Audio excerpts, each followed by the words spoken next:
Hi, it's Pastor Chris. I would like to wish you a blessed Ash Wednesday. This is not how we thought we'd be spending Ash Wednesday. I'm recording this video on my iPhone in my bedroom. The conditions are just not safe for people to be out and about, including church staff filming something at the church, so we're staying at home today. Happy to be able to have the technology, though, to send this to you in this very unusual time. I mean, really, it started out beautiful. You've got the snow, children out playing in it, some great photo memories, but then reality set in.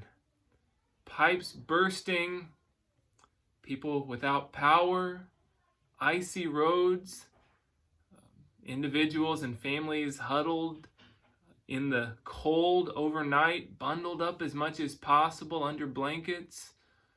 People have gone out looking for hotels to stay in with some power. Some have found a place, others have not.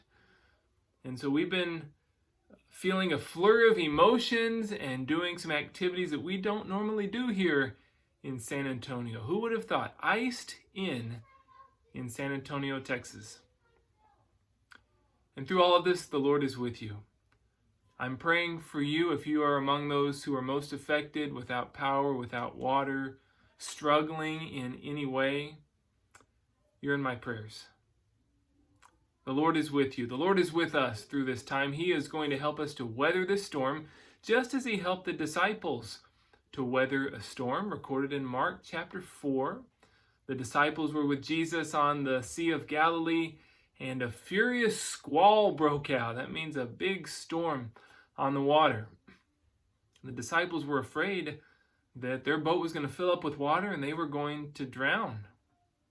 We have some things in common with the disciples. They were in a storm, and we've endured our severe winter storm. They were afraid, and we've experienced feelings of fear of being cold overnight, fear of driving on icy roads and getting in an accident, fear of not knowing when this is going to be over and when things will be back to normal. And also they had their technology failure. Their boat was ill-equipped for the weather. We've had our technology failures, infrastructure that has proven to be not up to the task to handle all of the demand and these intense conditions that we're under. One more thing we have in common with the disciples. Jesus was right there with them in the boat. He's right here with us as well. Before their eyes, he was sleeping, and unseen by our eyes, it may appear that he's dozing as all of this goes on, but he's not. He is fully in command, just as he was in that boat. In the boat, Jesus stood up and he spoke to the wind and the waves. He said, "Quiet, be still," and nature obeyed him. What would you like for Jesus to say right now? Ice melt. Water flow. Generators power back up. After Jesus calmed the storm, he confronted the disciples over their unnecessary panic. Because when all of it was happening, they came to him and they said, "Lord, don't you care if we drown? Don't you care?" And so Jesus said to them, "Why are you so afraid? Do you still have no faith?" What kind of faith was he looking for? They came to him with their problem. Isn't that what we're supposed to do? Isn't that what we do in prayer? We come to Jesus with our problems. So what kind of faith was Jesus looking for? Remember their question. "Lord, don't you care if we drown?" Their faith was partial. They knew he was capable. They'd seen the miracles, but they weren't quite sure if he cared enough. And so if we're convinced of his capability but not of his concern, well, then we have no hope that he's going to help us. And on the other side, if we trust that he is concerned but don't know if he's fully capable, well, then he's just as powerless as you and I are right now. At its strongest, faith believes both, that Jesus is concerned and he's capable. Both of those things. Our salvation hinges on that kind of a faith, the trust that Jesus is both, that he is concerned and capable, that he cares and he can. He cares. He cares so much that he gave his life for you on the cross, and he is fully capable. He was the only one capable of paying for the sins of the world as the Lamb of God, the perfect sacrifice.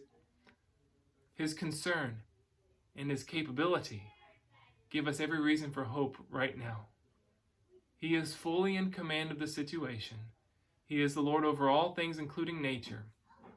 Psalm 147, in speaking of wintry elements like snow and frost, says of God, he sends out his word and melts them. His winds blow and the waters flow. By God's mercy, warmer days are around the corner, and we are seeking to persevere as we await those days.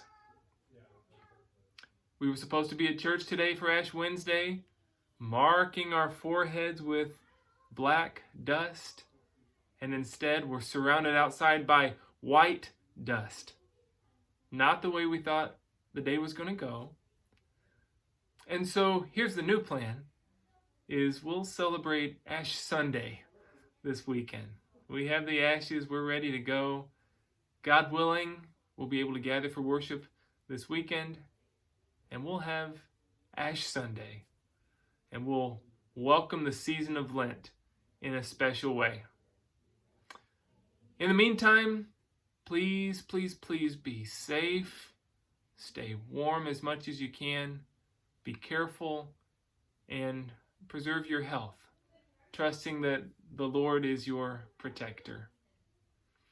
The Lord's blessings to you today. The peace of the Lord be with you.